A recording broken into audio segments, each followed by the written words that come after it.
कार्यशाला के समापन समारोह में उपस्थित मुख्य अतिथि नीति आयोग के उपाध्यक्ष माननीय श्री राजीव कुमार जी,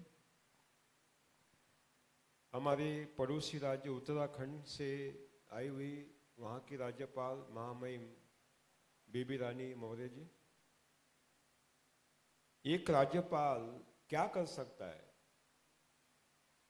कितना बदलाव ला सकता है, इसकी एक मिसाल बनने वाले खुद माननीय श्री आचार्य देवव्रत जी, राज्यपाल हिमाचल,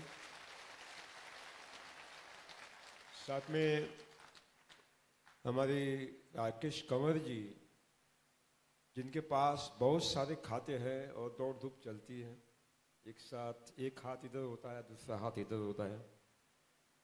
मंच पर विराजमान सभी महानुभाव, सामने कतारों में खड़े सभी महानुभाव, मान्यवर, पत्रकार मित्र, प्रिंट मीडिया, इलेक्ट्रॉनिक मीडिया और किसान भाइयों और बहनों, इतिहास में ये 2 बार हो रहा है कि सुभाष पालेकर प्राकृतिक कृषि के शिविर में 2 राज्यपाल एक साथ आए हैं। ये 2 हो रहा है। एक अहमदाबाद में मेरा एक बहुत बड़ी कार्यशाला हुई थी। 16,000 किसान थे, 7 दिन के लिए सुनने के लिए आए थे। तब महामहिम राज्यपाल जी को मैंने बुलाया था उद्घाटन के लिए, और गुजरात के राज्यपाल भी वही थे। एक मंच पर दोनों राज्यपाल थे, अब एक मंच पर दोनों राज्यपाल है।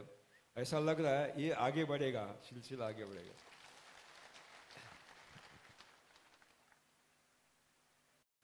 सही मायने में हिमाचल प्रदेश के ऊपर जो भविष्यकालीन असर होगा, केवल कृषि पर नहीं, यहाँ के संभाव्य अर्थव्यवस्था पर भी, तो उसमें अगर सुवर्णाक्षर में नाम लिखा जाएगा तो आचार्य देवव्रत जी का।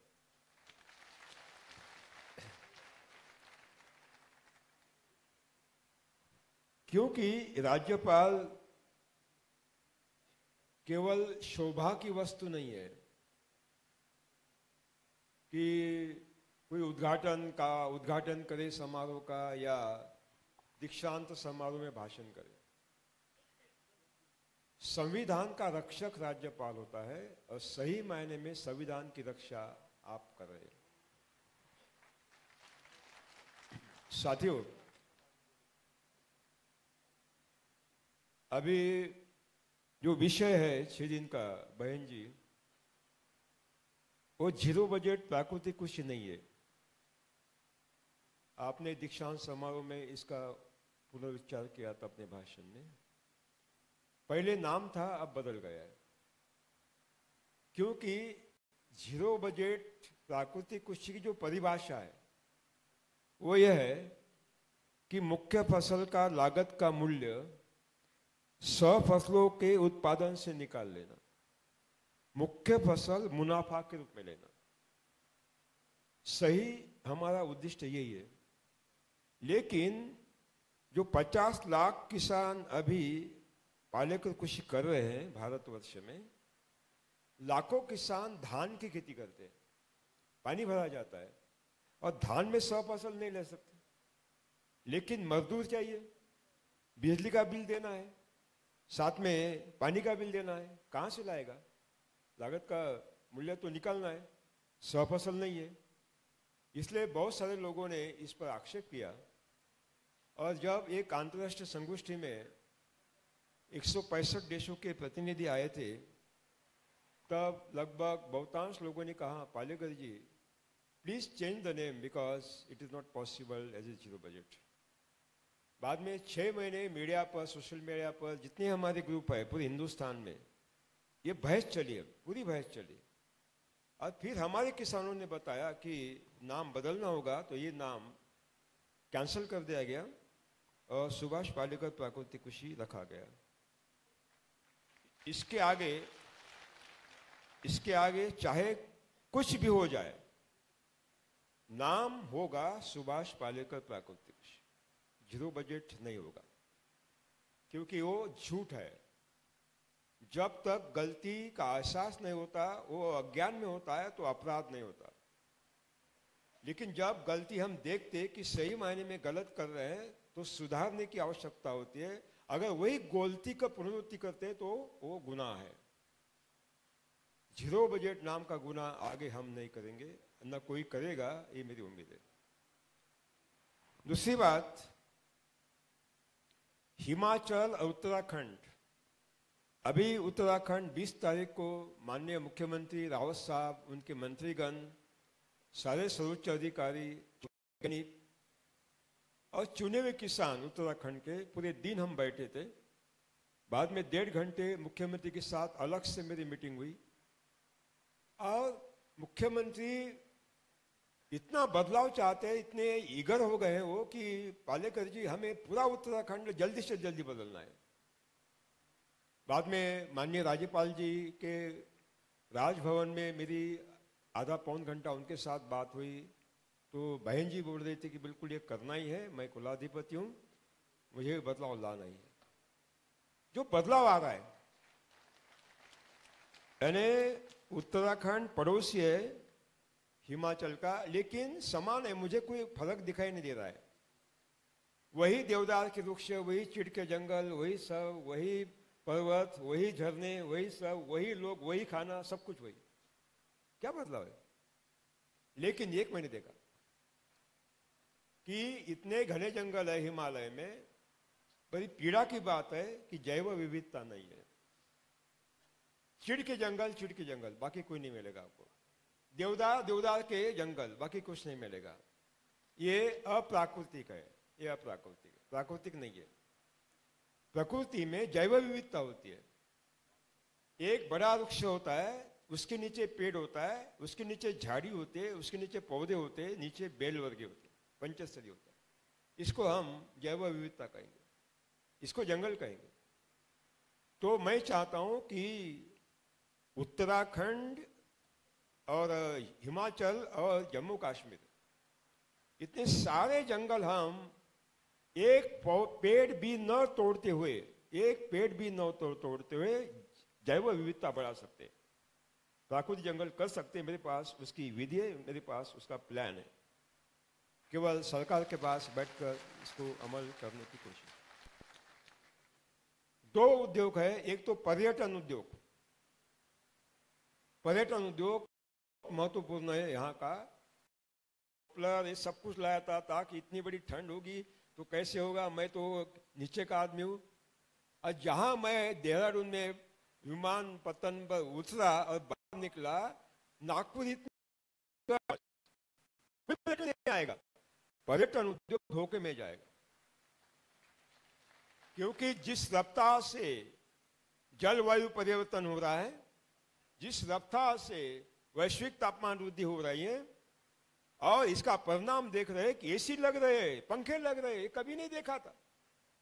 शिमला में 40 अंश तापमान कभी नहीं देखा था, ये हो रहा है। एक दिन ऐसा आएगा कि ये हिमाचल उत्तराखंड का नागपुर बन जाएगा, 48 डिग्री सेंटीग्रेड तापमान रहेगा, यहाँ का किसान उसमें भुजिया बन जाएगा, भुजिया, कुछ नहीं बचेगा।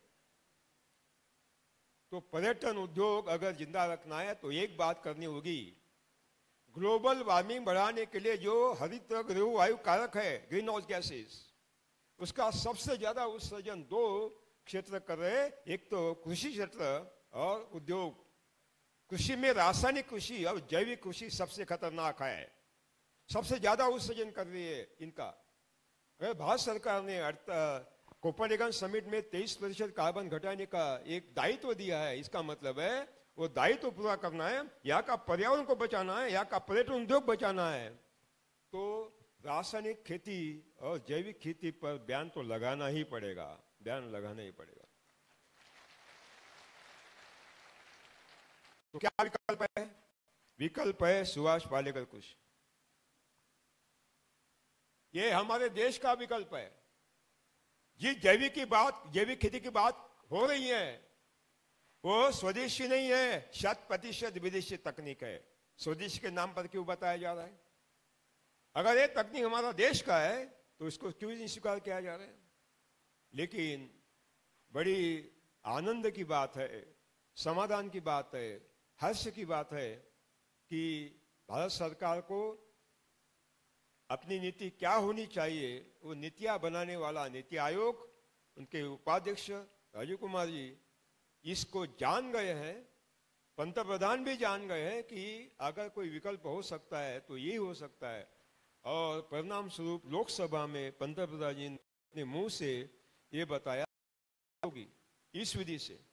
वहां से जो पैदा होगा सब प्राकृतिक होगा, वही प्रक्रिया उद्योग चलेंगे, और वहां जो खाना बनेगा पूरा हिमाचल का बनेगा, पारंपरिक बनेगा। वहां ये परोठा ये नहीं होगा, यहाँ का मूल जो है वही का। वहां पहाड़ी संगीत बजेगा, वहां डोगरी संगीत बजेगा, वहां काश्मीरी संगीत बजेगा जो हमारा मूल संगीत है। वहां पेहराव भी हमारा होगा, प्राकृत भाषा में बात होगी पहाड़ी में, बाकी भाषाओं में नहीं होगी। तो सारे दुनिया के सैलानी आएंगे, वो स्वादिष्ट खाना क्या बात है वो खाएंगे, वो सारा उद्योग देखेंगे, प्राकृतिक खेती देखेंगे और ये सुंदर प्रकृति देखेंगे, तो जरूर पर्यटन उद्योग आगे बढ़ेगा। इसके लिए नियोजन की आवश्यकता है, और नियोजन बैठकर हो सकता है। अमल करने के लिए सिस्टम तो आपके हाथ में है, उसकी तो कोई कमी नहीं है।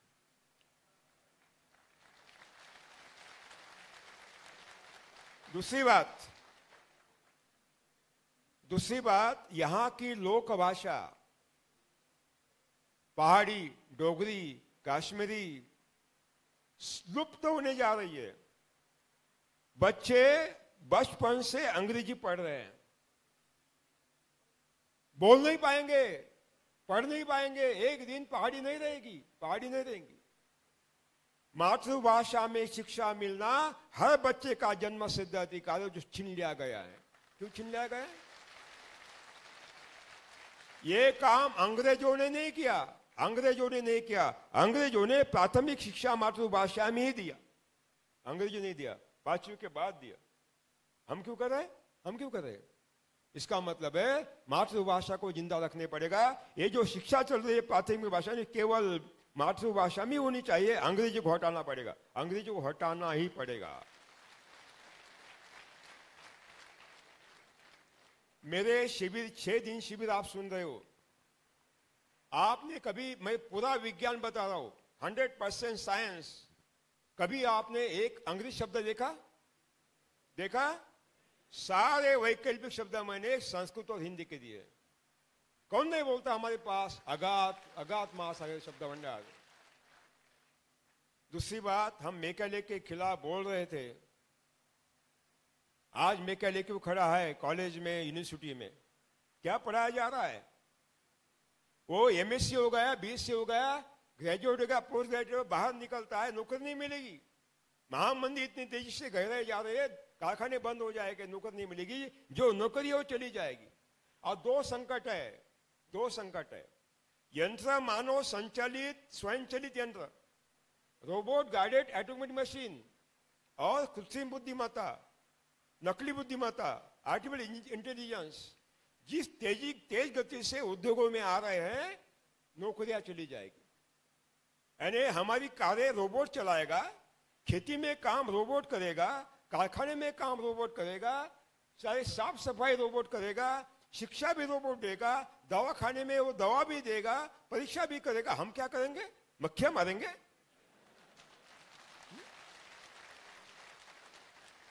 रोजगार को नष्ट करने का प्रयास ऊपर से आ रहा है, ये भारतीय ने ऊपर से आ रहा है, क्योंकि उनको लागत का मूल्य न्यूनतम रखना है, क्वालिटी बढ़ाना है, ताकि मुनाफा बढ़े तो एक ही काम होगा, उसको कम से कम दाम में उसकी वस्तु बनना चाहिए। तो फिर यंत्र मानव लाना ही है, रोबोट लाना ही है। ये बहुत खतरनाक भविष्यकालीन संकट है, इसके खिलाफ हमने विकल्प खड़ा करना ही होगा। क्या करना है ये आपका काम है, हमारे पास सॉल्यूशन हम बताएंगे। दूसरी बात, यहाँ का लोक संगीत, जब भी खयाम जी का संगीत सुनता हूं, पहाड़ी लोक संगीत मेरे कान में गूंजता है। जब भी यहाँ के गायक मेरे कान में संगीत गूंजते हैं, लगता है ये अवर्णीय स्वर्गीय संगीत है। ये संगीत खत्म हो रहा है, पाश्चात्य संगीत इसमें इंफ्यूजन हो रहा है। ये बचाना पड़ेगा, बचाना पड़ेगा। 6 साल तक बच्चा खेलना चाहिए, 6 साल तक स्कूल में नहीं जाना चाहिए। खेल कूद उसका अधिकार है, खेल कूद उसका अधिकार।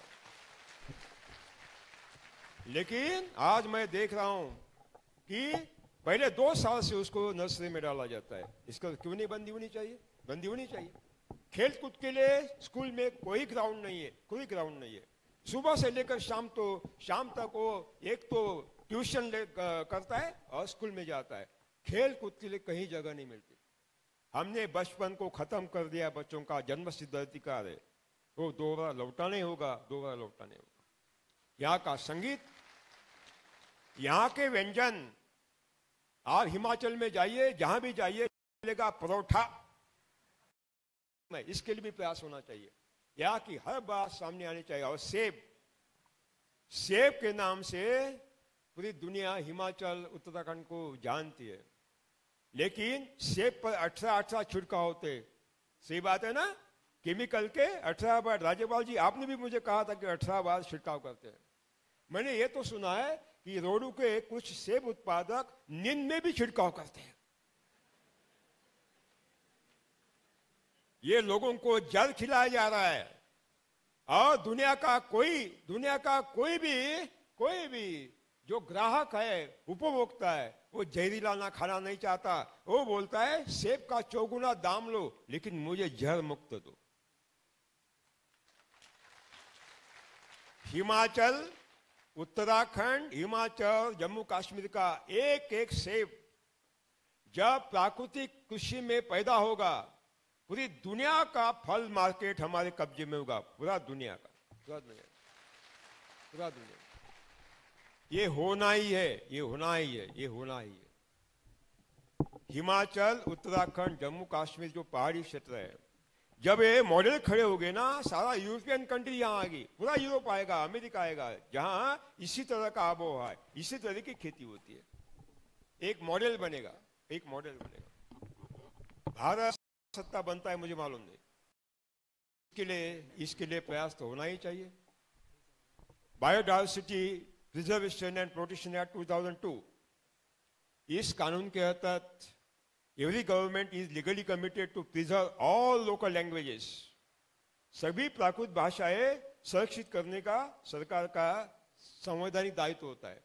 हमारी सभी गांव, ये देशी गाय की नस्ल है, उनको रक्षित करने का काम सरकार का होता है, संवैधानिक दायित्व है। उसका भी संरक्षण करने का काम हमारा है, सरकार का संवैधानिक दायित्व है। ये लुप्त हो रहे हैं, लुप्त हो रहे हैं। और जेनेटिकली मॉडिफाइड सीड आ रहे हैं, खतरनाक है, जीएम सीड खतरनाक है, ये संकर बीज खतरनाक है। क्या कर रहे हैं लोग? मॉलिक्यूलर बायोलॉजी के माध्यम से क्या कर रहे हैं? अनाचार कर रहे हैं, अनाचार कर रहे। क्या बोलते हैं? नहीं, टमाटर में प्रोटीन कम है, ठीक है। तो हम क्या करते हैं, ये मांसा जो मछली होते हैं, मछली में प्रोटीन की मात्रा ज्यादा होती है, तो क्या करेंगे, वो मछली का एक जीन निकालेंगे और टमाटर में डालेंगे ताकि प्रोटीन की मात्रा बढ़ जाएगी। बहन जी, ये टमाटर शाकाहारी या मांसाहारी होगा? अरे इनके बंद करो, पगार दो, इनको सैलरी दो, बोलो कंबल लेकर सो जाओ, लेकिन अनुसंधान मत करो। इनको कहो, इनको कहो।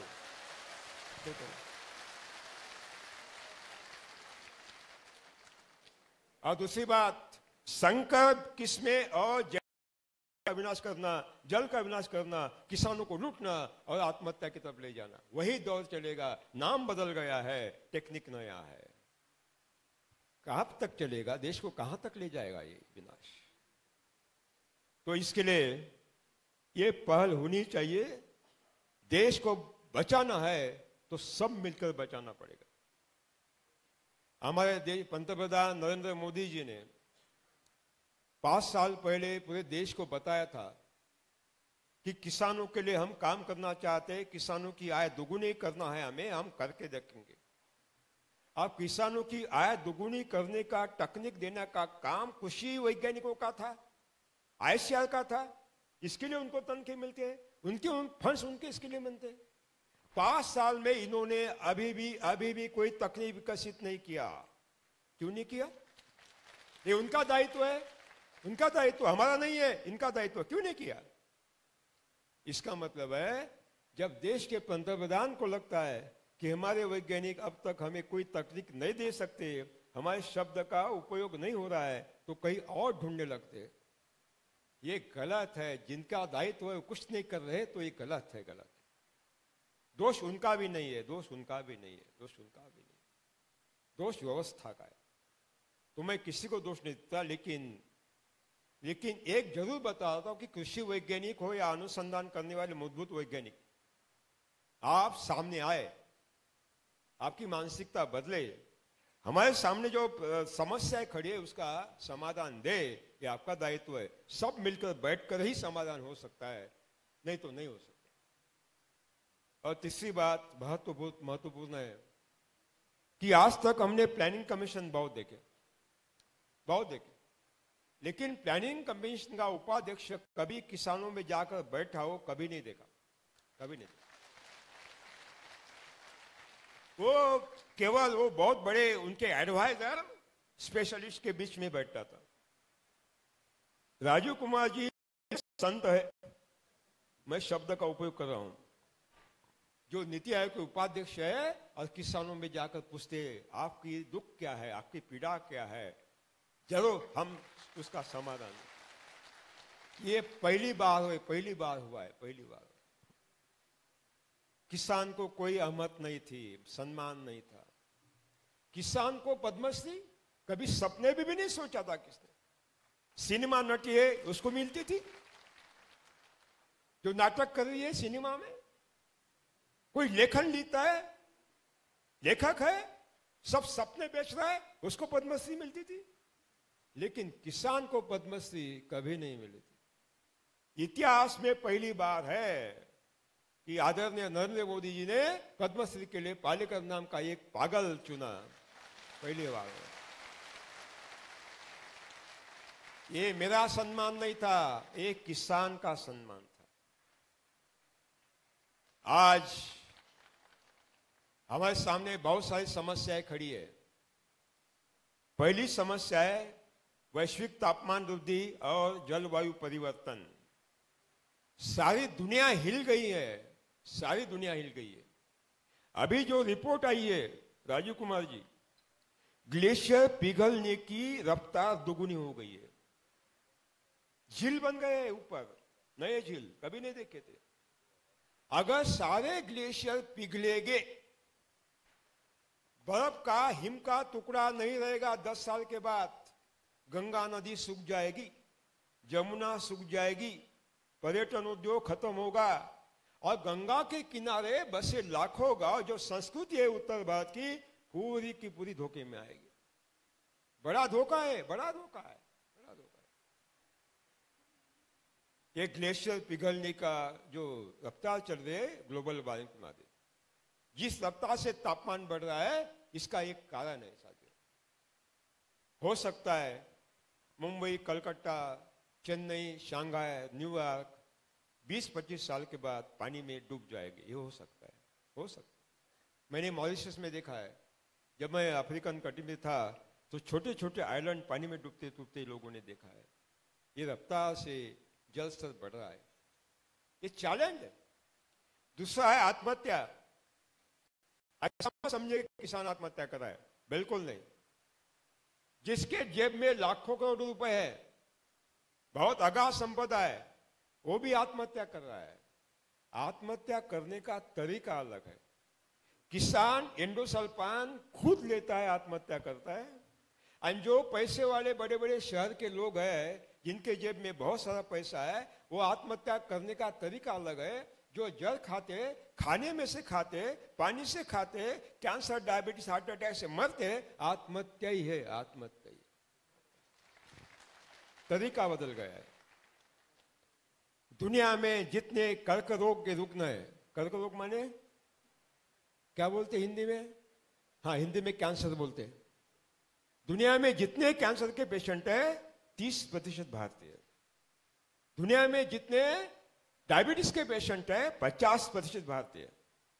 और दावा किया जा रहा है कि Brazil Bharat, Indonesia, south Africa, China, Brazil, ये जो विकसनशील राष्ट्र है, इन सारे देशों में जो कैंसर, हार्ट अटैक, डायबिटीज तेजी से बढ़ रहा है, एक समय ऐसा आएगा एक भी नहीं छूटेगा, हर एक को कैंसर होगा, हर एक को डायबिटीज होगा।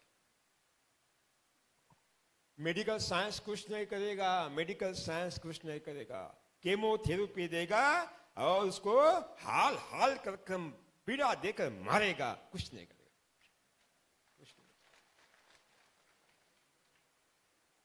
सही उपाय है जल मुक्त खाद्य, प्रदूषण मुक्त पानी आणि पर्यावरण। दवा उपाय नहीं है, medicine not a remedy.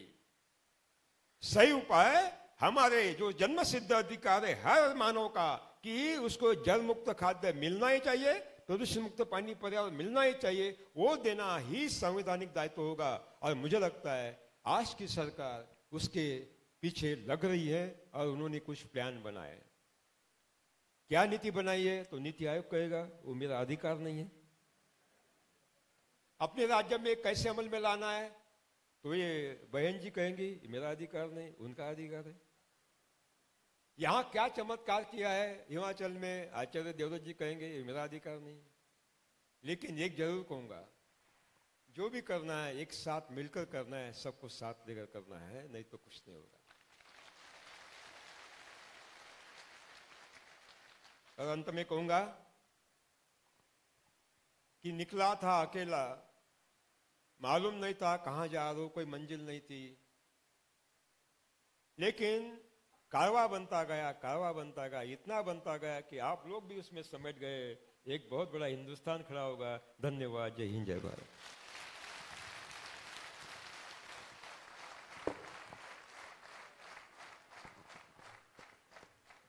Subhash Palekar जी का बहुत बहुत शुक्रिया इनके बहुमूल्य विचारों के लिए। जो 6 दिवसीय शिविर आयोजित हुआ, इसमें विभिन्न जिलों के जो किसान यहाँ, सुभाष पालेकर जी का जो ज्ञान और अनुभव है, उसकी ऊर्जा से ये किसान अवश्य लाभान्वित हुए हैं। तो इसके बाद ये मौका है कि किसानों को अनुभवों को जो हम साझा करें, और इसके लिए मैं डॉक्टर राजेश्वर चंदेल जी से गुजारिश करूंगा कि वे यहाँ आए और